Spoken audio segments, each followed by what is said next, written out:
Sir Silverthorn had a blue tunic that under his armor he wore. Can you hear me? Ready to project more? Sir Silverthorn had a blue tunic that under his armor he wore. It bore all the brunt of his fighting, and many blows suffered full sore. For many years he had worn it, and it never had needed a wash. Well, if it grew stiff or fragrant, he just beat it until it was soft. It was Silverthorn's blue fighting tunic, the one we recall to mind. Silverthorn's blue fighting tunic, the one that was left behind. It was after a meeting one Wednesday, when the great knight unpacked his bag. He had packed up his kit in a hurry in haste to saddle his nag. His blue fighting tunic was missing. He searched, but it could not be found. Sir Silverthorn is not forgetful. He'd never lost hawk or hound. The tunic was wrapped in a bundle back at the practice hall, the place where the populace gathers each week to answer the call. It sat all alone in the darkness, forgotten behind a chair, until a silvery shaft of moonlight illuminated it. The tunic glowed in the darkness. It seemed to shimmer and shift. And then, in the silence, it quivered. And then it began to lift. The tunic arose in the moonlight, and there it slowly unrolled. It turned to its left, and then to its right. And then it went out for a stroll. But what magic was moonlight making that thus animated a shirt? It was only an old fighting tunic encrusted with sweat and with dirt. But this was Silverthorn's tunic, which at length, had become saturated with power, with pungent prowess and strength. The tunic sailed through the city and flapped like a proud battle flag. It was seeing these sights for the first time. It was usually stuffed in his bag. It came to the banks of a river that twists and turns. A great river for a great city.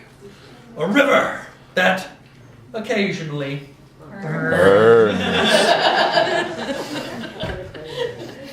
The tunic stood in amazement amidst all the ships and the cranes, for the tunic had never seen water except...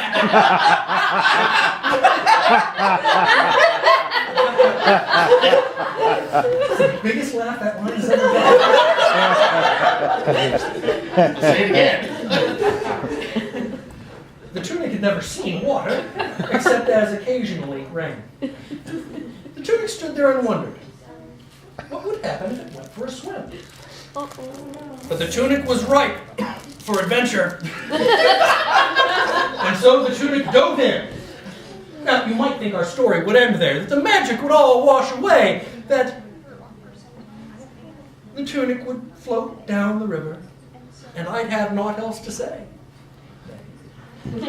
For this is the Crooked River, a river of fire and ice, and there are things in the Crooked River.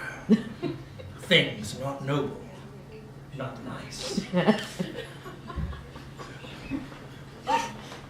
The dark current savaged the tunic till its goodness was utterly spent.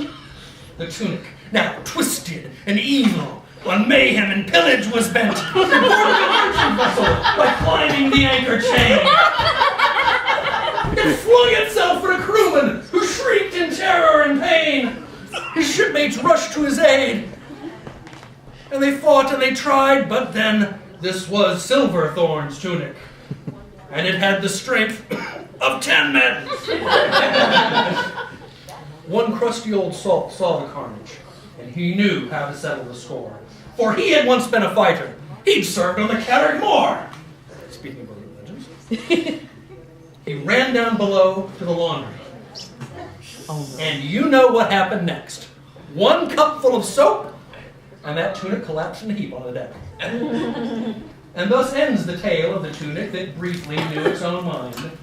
Sir Silverthorn's blue fighting tunic, the one that was left behind.